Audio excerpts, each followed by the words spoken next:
नमस्कार जय Jagannath welcome to my channel केमती अच्छा सांग मैंने आशा कर भल थे बहुत भल अच्छे आज आम पणस कठा तरकारी बनवा जानते पणस कठा तरकारी खावा को बहुत ही टेस्टी लगे से प्रथम पणस कठा को काटी ना पणस कठा काटला भर एक क्षीर बाहर जाकि बहुत अठा लगे से मुझे हाथ में तेल लगे पणस कठा को ये छोट छोट पीस काटी नौचे आम तार चोपा बाहर करवा ता मझीरे एक लंबा लाइन भली थाए सेटा बाहर करदब पणस कठा को काटिकी आम एक हलदी पानी रखिकी पणस कठा को पकई जहाँफल कि से कला पड़े तो मुझे पणस कठा पड़ी को काटी नहीं काटी सारा आम या प्रेसर 2 ରୁ 3टा सीटी देदेबा सीटी मारिदेले जल्दी सीझी जाए आम से पानी सह प्रेसर सीटी देदेबा सीटी मार सारा आम यार पानी को छांकी बाहर कर देखो मैं प्रेसर पणस कठा गुड़ी को दे देछि और कुछ पानी दरकार था तादन दे देछि प्रेसर टी को सीटी मारिया छाड़ देछि एबे आम या मसला और आलू काटिक रेडी कर नबा मसला पियाज पियाज नहीं रसुण अदा और गोटाए शुखा लंका नहीं मैंने गुगल देखे जानते मोर कुछ झील अच्छे से खाए अधिका लंका यूज कैनि आपने जो लंका खाऊे लंका यूज करें फ्रेंड्स वीडियो भल लगुता वीडियो लाइक और चैनल को सब्सक्राइब करते हैं अनेक टेस्टी टेस्टी खाଇବା नहीं आसे जो आपको अधिक कौन जिनस आवश्यक पड़ोनी जहाँ आप घरे थाए तो से नहीं रोसे बनाए ताकि बहुत ही टेस्टी लगी था टमाटो काटिक रखीदब पणस कठा आलू काटिदब आलू पकईकी तरकारी कले बहुत ही टेस्टी लगे आलू को मैं छोट छोट पीस कर काटि पणस कठा को जो साइज कर काटी से आलू को से साइज ही काटी नब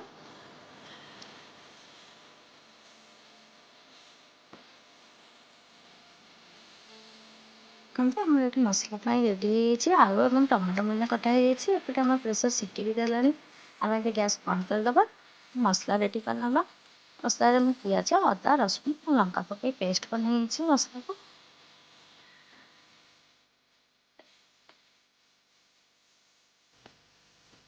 तरकारी कर खाते बहुत ही सिंपल बहुत ही भल लगे बहुत ही टेस्टी आप थे नुहे 2 थर 3 थर दिन में खावा इच्छा हम एत टेस्टी लगे एठार आम मसला टी पेस्ट हो जाए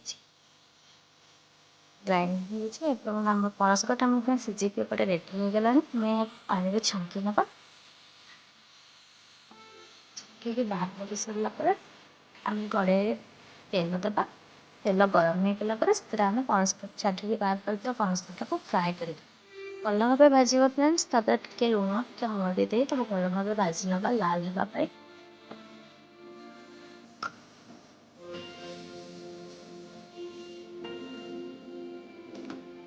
पणस कटा भाजी कटाटी आम भाजी हो जाए फ्रेंड्स भल भाव भाज तो बॉल बाहर कर नवा मुझे कड़े तेल देती तेल गरम होगा तेजपत्र अलैच जीरा धनिया दालचीन और गोलमरीच देती भाजी हो गला काटिक रखी आलू आड कर आलू टी भाजी ना भल भाव लाल होगा पर्यंत आलू टे लुण और टे हलदी आड करके भल भाव भाजी नवा आलू टी भाजी हो गला आम से काटिक रखी टमाटो आड कर देखो मुझे आलू को भल भाव भाजुची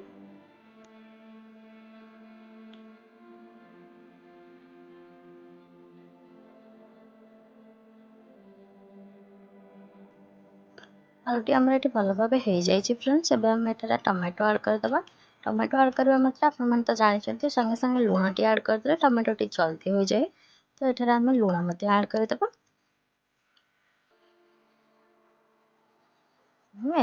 टमाटो टी को भल भाव होगापाई छाड़ीदे कवर कर कुक करेंगे फ्रेंड्स ताले जल्दी हो जाए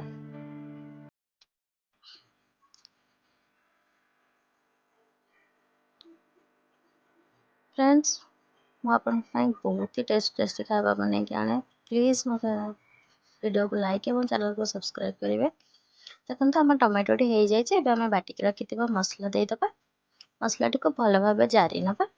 मसला जारी होते भल भाव तापर ही आम भर गुंडा मसला ऐड करवा। एक आम कवर करके भल भाव गैस मीडियम फ्लेम रे रखिए। मसला जारी हो देखो आम एटार मसला जारी होगा स्टार्ट हो गला तेल बाहर आरंभ है। मसला जारी हो जाए भल भाव आम गुंडा मसला ऐड करदे। गुंडा मसला नहीं कि हलदी गुंडा धनिया गुंडा लंका गुंडा और किसी करी पाउडर ऐड कर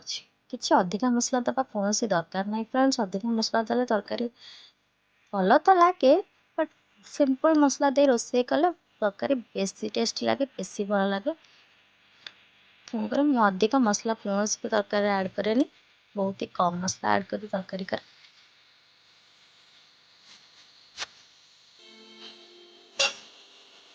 गुंडा मसला को भल भाव जारी रहा आम से काट भाजिक रखी पणस कठा ऐड करदे। पणस कठा को मसला सहित आलू और पणस कठा को भल भाव कषि ना। देखो भल भाव कषि हो जाए आम ये पानी ऐड कर अल्प पानी देवे फ्रेंड्स। पणस कठा तरकारी बेस पानी हेल्ले भल लगे अल्प पानी दे फुटापी कवर कर छाड़देवा।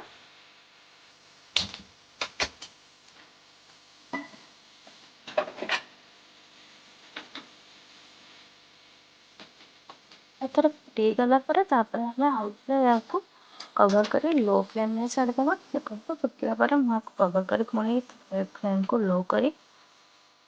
छाड़ी दे 5-7 मिनट छाड़देवे फ्रेंड्स। देखो आम तरकारी रेडी हो जाए। Thank you so much.